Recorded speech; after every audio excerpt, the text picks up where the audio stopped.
इस वीडियो में आप जानेंगे कि अमीर लोग और अमीर क्यों बनते जा रहे हैं, लेकिन वो टैक्स बहुत कम देते हैं। आपने देखा होगा कि कुछ बड़े बिजनेसमैन तो जीरो टैक्स तक देते हैं, जैसे अमेज़न, हजारों करोड़ का टर्नओवर, लेकिन टैक्स बहुत कम। ये कैसे पॉसिबल है? वॉरेन बफेट खुद कहते हैं कि मैं अपने सेक्रेटरी से भी कम टैक्स देता हूं।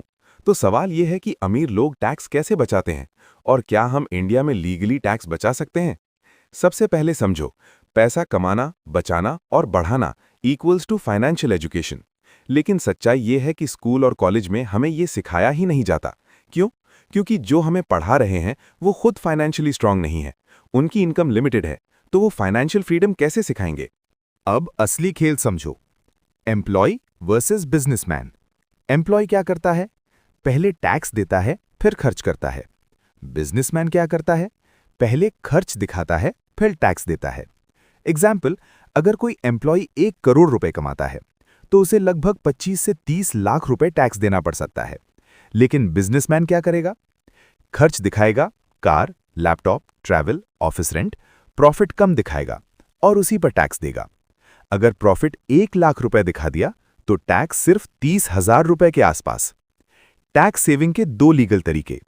पहला, एक्सपेंसेस दिखाना, car depreciation claim, laptop depreciation, travel business expense, office rent expense. Income कम दिखेगी, टैक्स कम लगेगा। 2. इन्वेस्टमेंट करना। सही इन्वेस्टमेंट से टैक्स बचाया जा सकता है और लॉन्ग टर्म में करोड़ों बनाए जा सकते हैं। Hidden truth. गवर्नमेंट एम्प्लॉयज से डायरेक्ट प्लस इनडायरेक्ट दोनों तरीके से टैक्स लेती है। बिजनेसमैन को अट्रैक्ट करती है ताकि जॉब्स क्रिएट हों। फाइनल बात, टैक्स देना गलत नहीं है, लेकिन स्मार्ट तरीके से टैक्स प्लानिंग करना जरूरी है। रिच लोग इसलिए रिच बनते हैं क्योंकि वो रूल्स को समझकर खेलते हैं। रिच लोग कम टैक्स इसलिए देते हैं क्योंकि वो टैक्स प्लानिंग जानते हैं। एम्प्लॉयज पहले टैक्स देते हैं, बिजनेसमैन बाद में। बिजनेसमैन एक्सपेंसेस दिखाकर प्रॉफिट कम करते हैं। इंडिया का एजुकेशन सिस्टम फाइनेंशियल एजुकेशन नहीं देता, इसलिए लोग जॉब माइंडसेट में फंस जाते हैं।